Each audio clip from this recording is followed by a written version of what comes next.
I consider myself a black activist, not a racist. So don't twist what I'm saying or dilute what I'm standing on.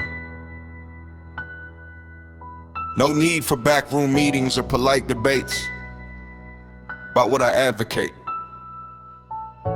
My message is peace, not silence. Unity, not blindness, non-color alliances. But every time I bring that to the table, all I hear is quiet.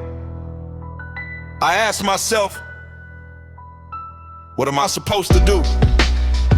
Push forward or sit still and let history repeat?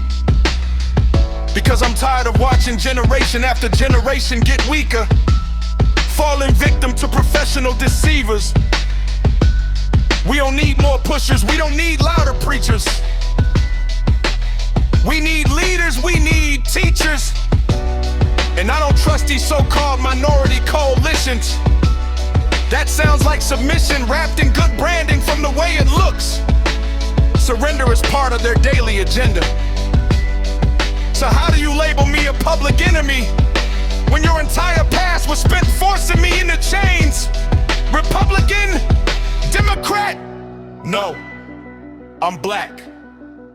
And tell me, what party actually represents that? Because pledging allegiance doesn't mean agreement.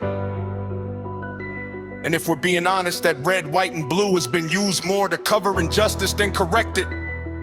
I can't digest Congress. I choke on it. Lobbyists, that's just power with a cleaner name. They give us hope through a rigged vote, tell us to choose inside a booth while the outcome's already decided. Meanwhile, decisions get made behind closed doors, no consent required. The president, a puppet. The media, a ventriloquist act, and when you challenge the script, they don't debate you, they rename you my people. You can wait on heaven if you want me. I stand like a man, I honor Malcolm's courage. I respect Martin's sacrifice. But sometimes the problem doesn't need a speech, it needs to be confronted at the source. Because oppression doesn't retire, it just rebrands. And let me be clear, this isn't hate, this is warning. Because restraint is the only reason some of you are still comfortable. I'm a man who chooses his own destiny. Test me, and the conversation changes. Because freedom has never come from asking politely. Look around, cocaine backs the dollar now. That's not conspiracy, that's accounting. Addiction is profitable, prisons are profitable. And somehow the poison keeps landing in the same neighborhoods. Funny how upper class users get called recreational, while the poor get called criminals for the same habit.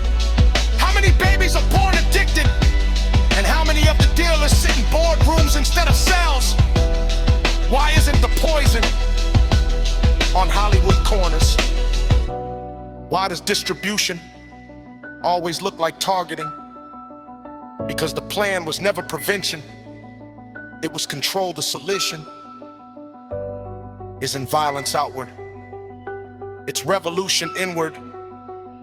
Breaking addiction, breaking deception, breaking chemical seduction. Only then do we earn restitution and use it wisely. That is how the scales balance.